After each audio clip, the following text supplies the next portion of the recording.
Hey, what's up mga bro? Welcome back to the channel. Ngayong araw na to, bibigyan ko lang kayo ng konting update dito sa ating Raider 150 Fi. So 9 months na yung ating Raider 150. Ang tinakbo ng ating Raider 150 sa loob ng 9 months is 908. Hindi pa rin siya umabot ng 1,000 kilometers. Naku, tutusin, nasa break-in period pa rin itong ating Raider. Ito yung isa sa mga accessories na inilagay ko rito sa ating Raider 150 Fi. Ito yung Motowolf cellphone holder na version 4 with anti-theft tsaka shock absorption. Pero dito sa ating nabiling Motowolf cellphone holder, hindi naman siya lumulubog. Wala naman siyang ganyan lang talaga siya.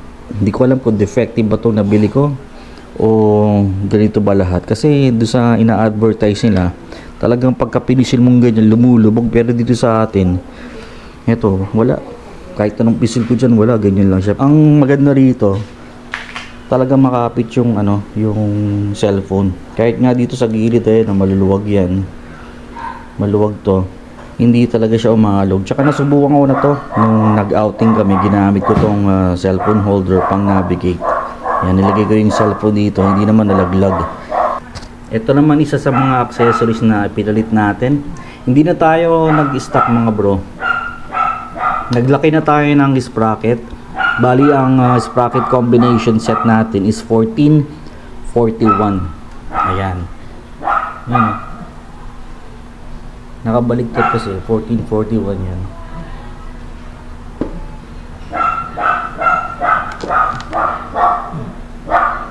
Nakita ba? Color green yung ating napili. Marami naman kayong pagpipilian na kulay, pero para sa akin, kung red na yung ating pipiliin, matte red na yung kulay ng ating motor, so parang wala rin pinag-aiba. Pinili ko talaga tong green para kahit sa malayo kita siya. Pwede rin yung kulay dilaw, yun yung mga matitingkad na kulay.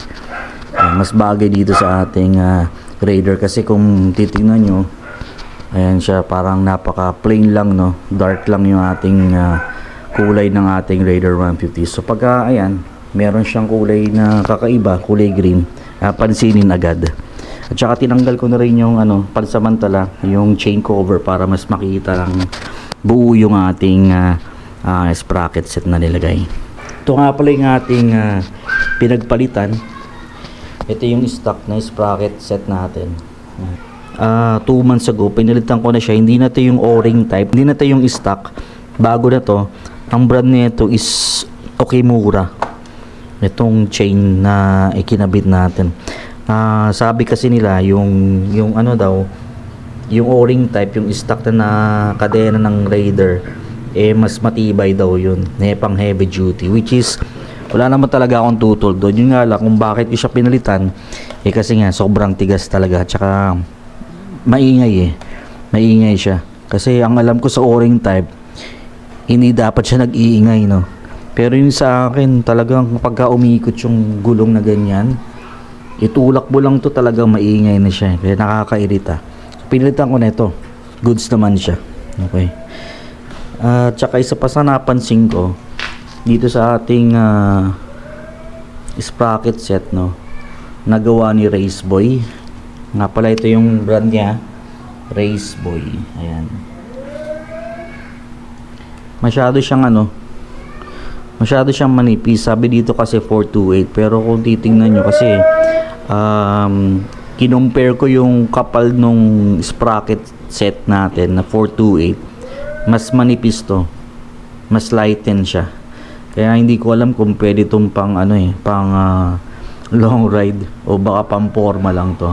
Pero kung sakaling hindi ako na-satisfied dito sa kanyang performance, meron naman tayong Motaro. Ayan. 1439 naman ang combination nito. 1439. Kulay silver. Okay. Isa pa sa mga update mga bro, ito yung ating sprocket nut, CNC na siya. Ito na yung ating pinagpalitan. Ito yung stock. Ayan. Ito yung stock. Pero para sa akin, para mas heavy duty tong ano eh, itong stock, kasi mas ano siya, mas makapal compare dito sa CNC.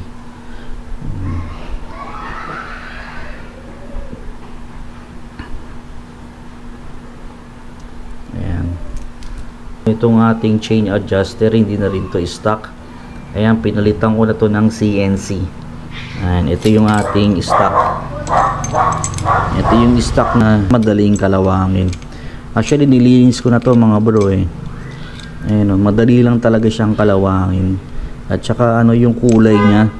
Kasi kapag bago talaga, ano to eh, makinis, makintab. Pero ngayon para siyang ano, nangingitim siya.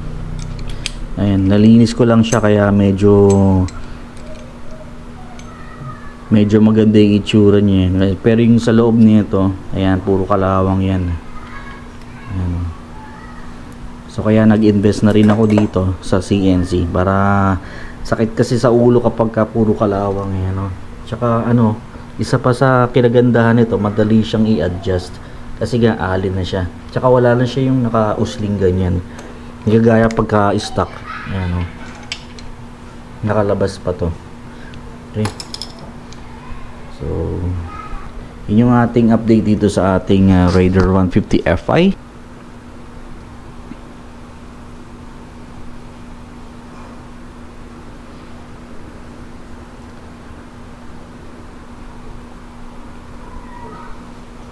Okay, so far yun pa lang yung update natin dito sa ating Raider 150 Fi. So hanggang dito lang tong ating video mga bro. Maraming salamat sa inyong suporta at panonood. Magkita-kita tayo sa next video. Okay? Peace.